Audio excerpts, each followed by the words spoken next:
Gjithashtu pejgamberi alayhis salam nuk tregohej me ndjemadh ndaj këshillave të grave të tij, të familjes së tij, sepse për çështjet e kësaj bote,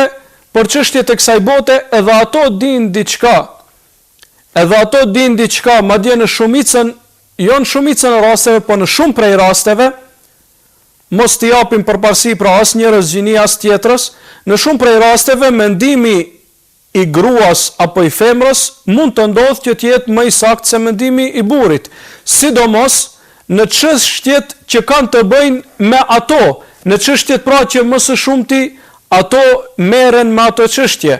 Andaj nuk është mençuri e burrit që t'i refuzoj mendimet e gruas së tij. Nuk duhet që të bëhet i tillë që gruaja e tij çka thot 100% për herë të ndodh ajo. Duhet ta ketë mendimin e tij të pavarur personal. Mirë, po nuk duhet të shkojë edhe në ekstremin e kundërt. Që mos t'ja merr mendimin asnjëherë gruas së tij. Jo, e merr mendimin e asaj dhe analizon. Nëse është me të vërtetë më i saktë dhe më i mirë, e pranon. Dhe kështu ka ndodhur edhe me pejgamberin alayhis salam në çështjet e kësaj bote, në çështjet pra që kanë të bëjnë me këtë botë.